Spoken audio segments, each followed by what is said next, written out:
দলের ক্রাইসিসে হলে অবশ্যই তাকে খেলতেই হবে। মেহেদী মিরাজ আমাদের টেস্ট ম্যাচ এবং ওয়ানডে ক্রিকেটের একটা অমূল্য সম্পদ। দুটো খেলা মানে হোয়াইট বলারই দুই খেলা কিংবা লাল বলের খেলা যদি বলি, এগুলোর তো প্রত্যেকটার আবেদন টোটালি ডিফারেন্ট, ইম্প্যাক্টও ডিফারেন্ট, মানুষ খেলেও সেটা ডিফারেন্ট ইন্টেন্সিটি নিয়ে। তো এখানে অনেকেই হয়তো বুঝতে ছিলেন, আমরা কিন্তু এসে first T20 ICC T20 world cup টিমটা আমরা দিয়েছিলাম এবং সেখানে একটা চূড়ান্ত দলটা ঘোষণার আগে কিন্তু আমরা একটা 17-18 জনের একটা দল দিয়েছিলাম, আতিফ আপনার মনে আছে নিশ্চয়ই। এবং ওখানেও কিন্তু আমরা এই জিনিসটাতেই কে বিবেচনা রেখেছিলাম যে স্পেশালি মেহেদী মিরাজ আমাদের টেস্ট ম্যাচ এবং ওয়ানডে ক্রিকেটের একটা অমূল্য সম্পদ আই শুড সে। এবং শুধু আমাদের না, আমি বলবো এখন সারা world cricket knows him very well as a for his allround performance. So সেটার পাশাপাশি T20 ক্রিকেটে আসলে প্রভাব কিছুটা পড়ে, সেটা ব্যাটিংয়েও পড়ে, বোলিংয়ে তো আরও অনেক বেশি পড়ে। তো still he loves the game, he wants to play the game, but still তিনিও চিন্তা করেন যে এই প্রভাব কতটুকু। এই ব্যাপারে আমরা খোলামেলা কথা বলি এখন।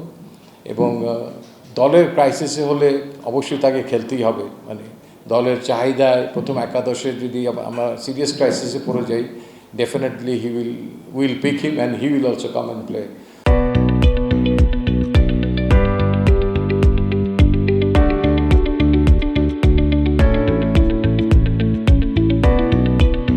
আদারওয়াইজ আমরাও কিছুটা মনে করি যে দোজ টু প্লেসেস তার জন্য অনেক সুদিং।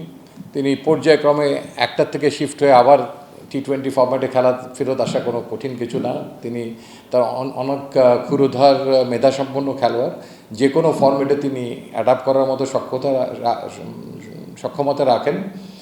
তো বাট একসঙ্গে তিনটা ফরম্যাট চালিয়ে যাওয়া আজকালকার ক্রিকেটে ইজ অনেক চ্যালেঞ্জিং। সেটা শারীরিক পরিশ্রমের ব্যাপার থেকে শুরু করে একটা ফর্ম ধরে রাখার কন্টিনিউশনের ব্যাপার থেকে শুরু করে অনেক কিছুকেই এখন বিবেচনায় আনতে হচ্ছে। এবং ওভারঅল গ্লোবাল ক্রিকেটের এই চেঞ্জেসটা আপনি দেখতে পাচ্ছেন। আই থিঙ্ক ইংল্যান্ড এবং ইন্ডিয়ার টেস্ট ম্যাচ সিরিজটা আপনারা লক্ষ্য করেছেন, আপনারা T20 এশিয়া কাপে ইন্ডিয়ার দলটা দেখেছেন, এবং ওয়েস্ট ইন্ডিজ যে সঙ্গে তারা খেলবে টেস্ট ম্যাচ এই এশিয়া কাপের পরে, সেখানেও দলটাকে আপনারা দেখতে পাবেন যে সেইটার মতো লাক্সারি আমাদের নাই, এত প্লেয়ারের আমাদের আনফর্চুনেটলি নেই। বাট আমরাও পর্যায়ক্রমে চাইব যে ইন কোর্স অফ টাইম আমাদের এই সক্ষমতাটাও যেন বৃদ্ধি করে ফরম্যাট অনুযায়ী স্পেশালাইজেশনের ক্ষেত্রে, প্লেয়ারদের ক্ষেত্রে।